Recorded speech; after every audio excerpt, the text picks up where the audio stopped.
live from Champion Studio in beautiful Charleston, South Carolina. It's That's Gotta Hurt Live. Wherever you're watching, hope you're making tonight your masterpiece. My name's Dr. David Geier, orthopedic surgeon, sports medicine specialist, and media medical expert. Whether you play fantasy sports, whether you bet on sports, or you're just a diehard sports fan, I help you understand the injuries of pro and college athletes so you win your fantasy league, hopefully maybe win your bet, or just have more fun watching the games. Very excited to be here. I'm not going to lie, I just got back from the gym about 15 minutes ago, got in the shower real quick. I am really thirsty, so throughout this I'm going to be drinking a fair amount of water. I will apologize on the front end. A lot of good stuff to get to tonight. We're going to talk about Joe Burrow. We're going to talk about Justin Fields, a couple NFL injuries, updates from what we talked about last night, a couple updates on Jimmy Butler and Derrick Henry. We're going to talk about Damian Lillard and what might be going on with his abdominal injury. And I'm going to talk about something that maybe a lot of American sports fans don't care about. We're going to talk about a soccer player in Europe, Christian Eriksen, and his, if you remember him, having the cardiac arrest on the field during the European Championship last summer, really scary. I want to give a little follow-up on that and talk a little bit about just my thoughts on cardiac injuries, cardiac deaths, and that kind of thing in sports. I think that's a really important topic. As always, I'd love to hear from you. First name, if possible, and where you're from. I'd love to know where you're watching this show. If you have athletes you want to talk about, I got my trusty laptop right here. I can look them up if I don't happen to know what that injury is. I'm happy to give you some thoughts on that. If you have injury questions that or injuries that you specifically have, you could, if we have time, you can put that in there. But I typically, just so you know, I typically answer those kind of questions Fridays on a show I do at noon. One of my Better Than Ever live shows is on Friday, is completely Ask Dr. Geier, so definitely check that out there. All right, let's start in the NFL. Even though this doesn't really pertain to tonight and games going on tonight, let's talk about Joe Burrow. One of the best seasons of any quarterback in the NFL this season. Quarterback for the Cincinnati Bengals, led that dramatic comeback over the Kansas City Chiefs on Sunday, which helped my Tennessee Titans get into the number one position, or for the position for the number one seed. All we have to do is beat the Texans, so I'm very thankful for Joe Burrow, and what a performance by wide receiver Jamar Chase. That guy is a freak of nature. But you saw in the third to last play, maybe, as they were on like the 1 yard line ready to score, Joe Burrow got injured in what looked like a fairly serious knee injury. At the time when they showed the replays, I actually thought he maybe hurt his MCL. This is his right knee, not the left knee where he had the ACL and MCL tear at the beginning of last season, or toward the beginning of last season. He missed all of last season for that. This is the right knee. Now, what was interesting is he left the game. All they did was basically down the ball and spike the ball for 2 plays. They brought the backup quarterback in to do that. Now, I know that doesn't take all that much skill, even though that can go wrong, but his knee was bad enough that he couldn't do it. After the game, he said, it'll be fine. Now they're saying that, look, he's not going to play on Sunday, but it's just sore. There's nothing going on. In fact, one of the, maybe it was the coach said, look, if he needed to play, they could. Now, that's true. They won the AFC North. There are some scenarios that they could get the number one seed if the Titans lose, if the Chiefs lose, and some other sort of machinations to get them to the number one seed. But I will tell you, having worked with in pro sports, that one, it's unlikely they're going to get the 1 seed, and so it really doesn't matter if he plays. The benefit of the rest far outweighs trying to, this unlucky chance to try to play. You'd rather have the week of rest, and that's really important in the NFL. I read today he's been sacked 51 times this season, which you got to fix that problem. I mean, if he's your franchise quarterback, you can't let your quarterback get hit 51 or tackled for a loss, sacked 51 times. He's going to get hurt again if you keep doing that. But you give him the extra week. I don't think that this is any difficult decision. Now, the question is there more to this than they're saying? I certainly am suspicious, but, if you can get Joe Burrow at 70% or 75%, you do it. So I'm not terribly concerned. I was more concerned Sunday when I saw the video, when I saw him really struggle to get off the field and into the medical tent. But having said that, take the week off. Hopefully, that's basically 2 weeks of recovery time, week and a half before they have to start practicing. I expect he'll be okay, so not really surprising. Now, along the same lines, a similar discussion is Chicago Bears quarterback Justin Fields. Now, he's missed the last 2 games with an ankle sprain. They've had 2 backup quarterbacks, Andy Dalton, and I can't even remember their other quarterback's name, but basically they've won 2 games with backup quarterbacks. Now, it's the last game of the season, and they're out of playoff contention, so you would make the case, all right, if this guy is your franchise quarterback of the future, what is one meaningless game? You risk him getting hurt. Better to give him another week of rest, get him completely healthy in the offseason, and go from there. And normally I would agree with that. If that was a guy like, maybe even a Joe Burrow, if they were out of playoff contention, or if this was, an Aaron Rodgers or a Tom Brady, or literally, any of maybe the top half of the quarterbacks. But here's where I actually don't have a problem with them running him out. One, I think that, ankle sprain, I'm assuming that's 100% and he's ready to go. But you got to remember, he is a mobile quarterback. He runs around a lot behind a really bad offensive line. And so you hope that ankle's 100% or you potentially risk getting him hurt worse. But this is a guy that looks like he's going to be great eventually. And so I suspect this is as much a move to get him more experience heading into the next season as much as it is, hey, he's healthy, we need to win this game. Because they've done well with the backup quarterbacks, it's not that important. So I suspect that this move is as much about getting him more reps, getting him more comfortable in an NFL offense, just building his resume, building his confidence heading into next season. Maybe I'm wrong. Maybe it was really nothing of an ankle sprain and it doesn't matter. But then then you wonder, well, then why bring him back for this game, for what that's worth? Updates real quick on Derrick Henry. I told you yesterday there were rumors that they may designate him for return to practice off injured reserve. Sure enough, today they did that. And what that means is he can start practicing, I assume today. Gives them 21 days before he can, or within a 21-day window, he can return.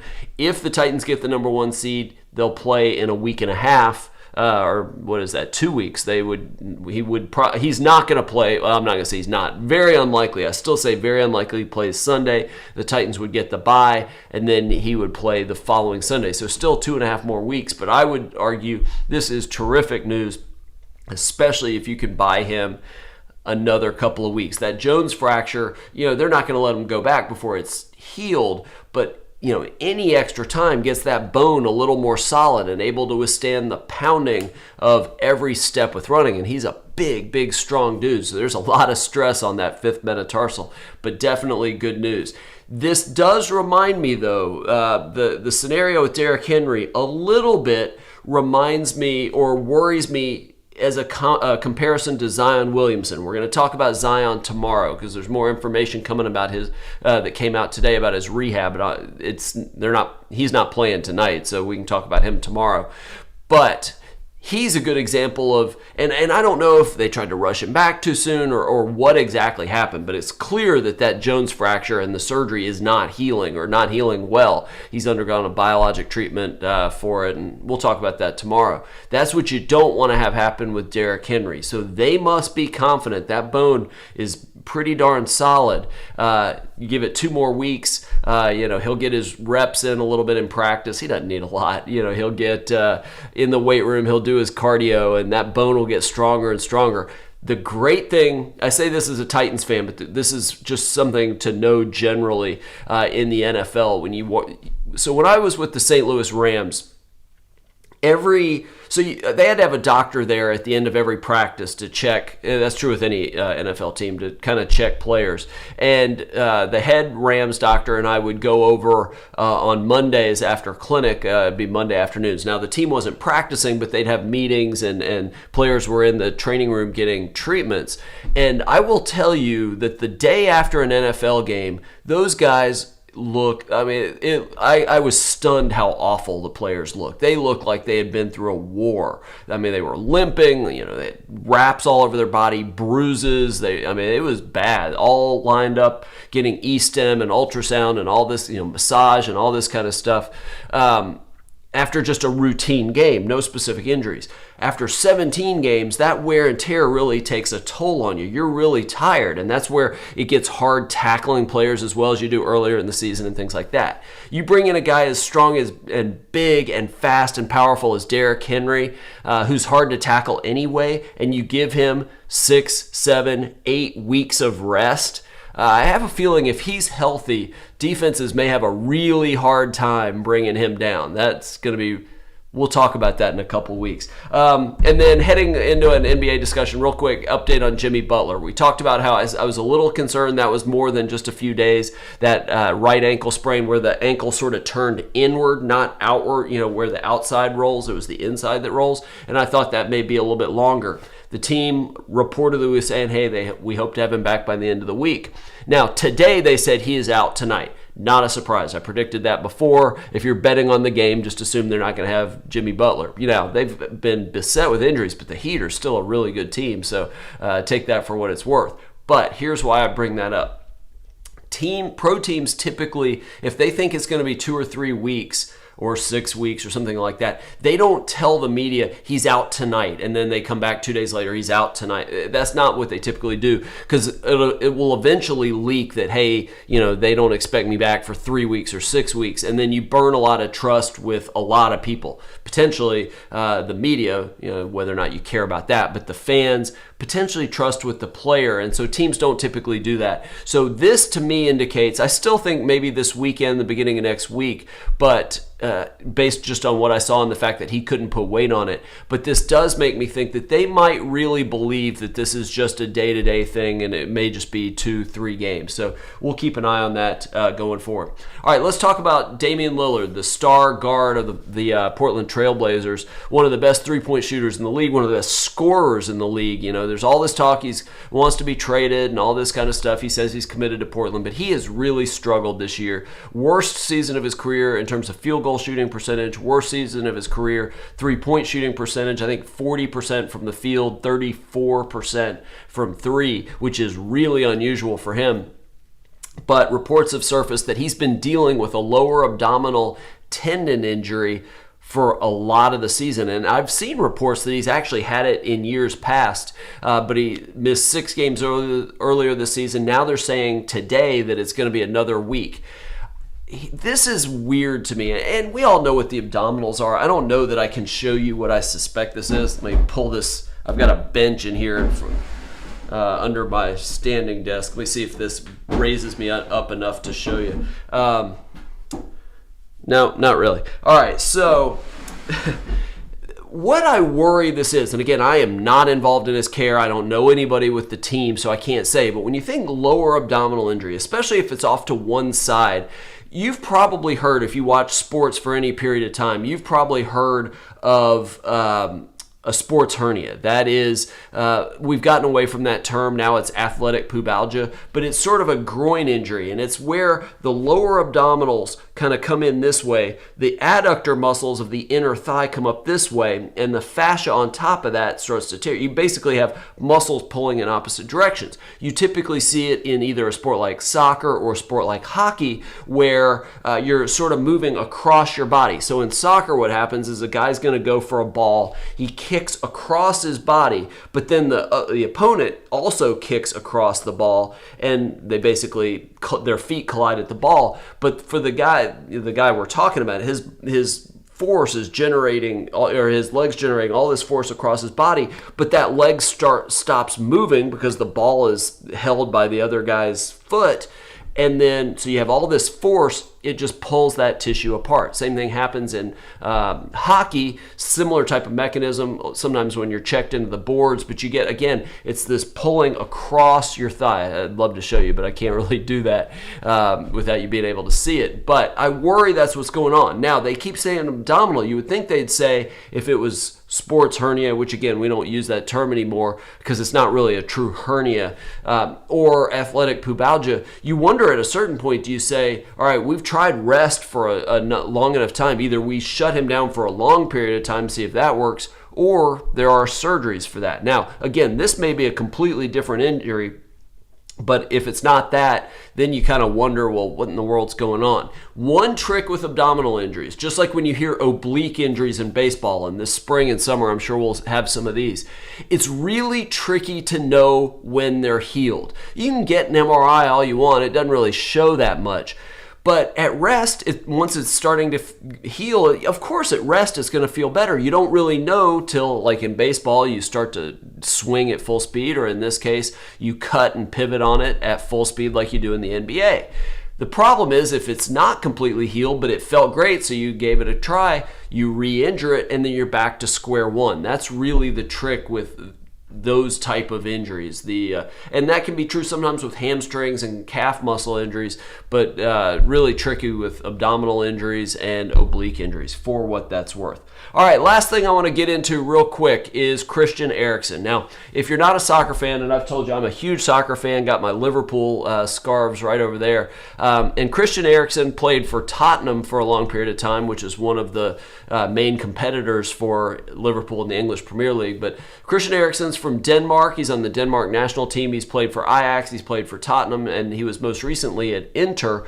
But last summer for the Danish national team, they were playing Finland at the very beginning of the tournament, and he collapsed on the field. And turns out he went into cardiac arrest, was actually dead on the field for 5 minutes, which I didn't know at the time. You can't really see what's going on, but they halted the game for a long time. I think they came back and played it later. And he was in the hospital for a long period of time. Here's why I bring it up now. Today it comes out that his contract has been terminated by Inter, which is Inter Milan, a team in Italy, in Serie A. And the reason is that in Italy, those pacemaker devices, apparently, according to the article I read, are not legal. Now, what I couldn't get from the article, surely they can't be illegal for the population. I mean, some of the biggest researchers in the world of sudden cardiac death in sports are in Italy, so there must be more to this story. Maybe athletes in Italy aren't allowed to play with those devices. If you know any more about that, send me links, because that seems crazy to me. Having said that, I can understand if a doctor is concerned, saying, hey, your heart is not strong enough, even with that pacemaker and defibrillator or whatever it is, to keep your heart going, and this may happen again. I get it, but my understanding and what Christian Eriksen is saying is the doctors are saying I'm fine. So what he's trying to do is play for the Danish national team later this summer at the World Cup, and I would love that. I was never big on many of the Tottenham players, Harry Kane and Dele Alli, not really my cup of tea. Love Son and really liked Christian Eriksen. You love to see a guy, I mean, his career has basically changed forever because of this, and it's not even about the money. I mean, when you drop dead, and he literally dropped dead, it's amazing he's alive now. I hope he gets that chance. And it sounds like there's a number of teams in other countries in Europe that are looking to sign him. So I would love to see that. This is a topic that matters to me. I actually wrote a chapter, and I talked about it in the show a couple nights ago, a chapter in my book a couple years ago on sudden cardiac death, sudden cardiac arrest, and I used the story of Hank Gathers at Loyola Marymount and how he collapsed on the court and died there, basically. They got him to the hospital, but he was dead. They couldn't save him. And it gets to this idea of screening for heart conditions that people don't know about. Hank Gathers never really, there was talk that he may have had symptoms one time in a game earlier that season, but and they put him on some blood pressure medicine, as you'll read in the book. But basically he dropped dead on the court. And there have been plenty of stories of athletes. That's typically how something like hypertrophic cardiomyopathy, which is a condition where the heart muscle doesn't contract efficiently, or a dilated cardiomyopathy, and these young athletic kids, no problem, just drop dead. That's the first manifestation. No pre-existing chest pain, no pre-existing shortness of breath or any of that. There was a story I also wrote about in my book. A high school kid hits the winning shot in his team's, I think it was a state championship. It's been like 6 years since I wrote that chapter. And at the end of the game, he's getting carried off by his teammates, collapses on the court, dies right there after hitting the winning shot, and never had any problems before. And where that's become an issue is, do we screen for that kind of thing? It's really a fairly rare condition, relatively. Young black males, it's a little bit higher, football and basketball especially, and so that's why the NCAA wants to test for it with EKGs and maybe echoes, and all the pro sports do. But you wonder if he had a problem like that. If he did, though, you would think at some point one of the teams he played for screened for that kind of thing. The other kind of thing I kind of wonder, and I don't want to use this show to talk a lot about COVID or anything like that, but there have been reports that some of the soccer players in Europe that have been having chest pain type issues and heart issues over the last year or so, there's suggestions those actually may be COVID-19 vaccine related. I don't know if that, I'm just putting that out there as I wonder. I don't know. I'm not suggesting that's the case, but I would love to know a little bit more about actually what's going on with, or what went on with Christian Eriksen, whether it was COVID or he had an underlying condition, or was this just a freak thing? I don't know, but really, really scary. Jerry, head surgery, blood clots. Can I go back to work again? I am not a neurosurgeon, so I am not probably the person to ask for that. But definitely a question worth asking your surgeon, because it can be really, really tricky. All right, that is all I've got for you tonight, or tomorrow night. God, I can't talk. We're going to talk Zion Williamson and any kind of new injuries that come up. Again, if you want, tell all your friends. If you have friends that play fantasy sports, if you have friends that play or that like to bet on sports, or you know a lot of fans of particular players, and especially injuries occur, definitely encourage them to watch 7 p.m. Eastern time most every weeknight, hopefully every weeknight, but I'm sure I'll miss some of those. And when a big injury occurs, I'll try to hop online and record it, get online real quick, sort of impromptu. That's Gotta Hurt Live, so keep an eye out. That's why you should subscribe to Dr. David Geier as on YouTube, youtube.com/Dr. David Geier. Ring the bell and you'll be notified